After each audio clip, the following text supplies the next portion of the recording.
Alors, on a parlé un peu plus tôt de la journée contre l'homophobie qui vise donc à combattre les préjugés à l'endroit des gays et des lesbiennes. C'est pas toujours facile d'afficher son homosexualité, ce l'est encore moins quand on est jeune et qu'on habite la banlieue. Joanne Fauché et France Dauphin nous racontent l'histoire de Hugo Valiquette et de sa bataille.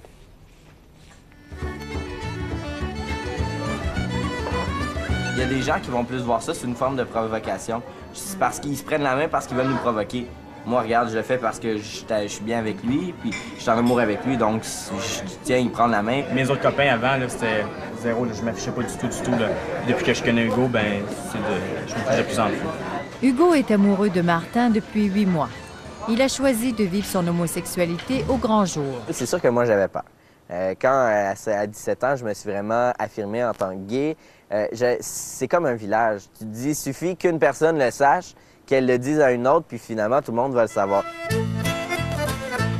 Terrebonne est une ville de banlieue où, pendant longtemps, la présence d'homosexuels se faisait discrète.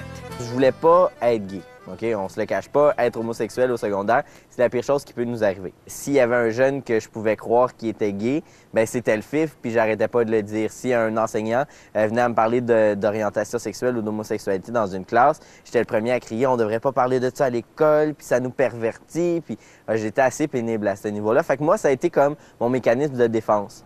Aujourd'hui, Hugo n'a pas honte d'être gay.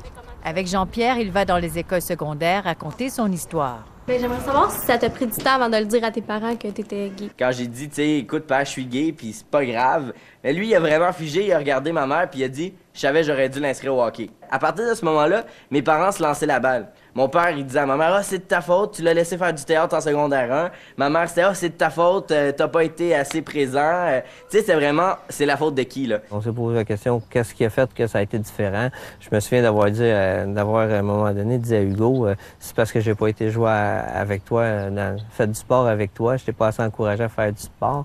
Il y a toutes les idées qui nous passent par la tête, là.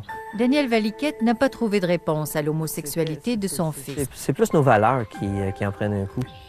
Parce qu'on imagine pour nos enfants, la petite famille, là, ce qui est... quand ça arrive, là, tu te dis, ben tabarnouche, je ne pourrai pas avoir d'enfants, je ne pourrai pas avoir de descendance, je pourrai avoir une petite famille ordinaire, là, avec le petit train-train, métro, boulot, dodo, là. Qu'on s'imagine que pour nous, ben, c'est parce qu'on a vécu ça, ben, on veut que tout le monde vive autour. Que c'est ça le bonheur, finalement. Que c'est ça le bonheur. Si le bonheur de Hugo passe par Martin, le père est d'accord. J'ai même chicané après des gens qui nous ont dit « Ah, dis-le pas à telle personne, dis-le pas à telle personne. » Regarde, c'est pas un monstre, là, c'est bien normal, puis on continue à l'aimer aujourd'hui comme hier, comme avant-hier. Hugo veut être un modèle positif pour les jeunes gays de sa région. Il a ouvert la première et la seule maison pour jeunes gays et lesbiennes de la Naudière. C'était vraiment le but d'avoir des services dans la région, dire que je suis à Terrebonne puis je peux avoir des services, que je suis pas obligé d'aller à Montréal ou dans le village gay pour être gay.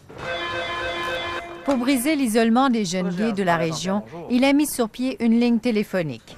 Il a aussi bâti un site web.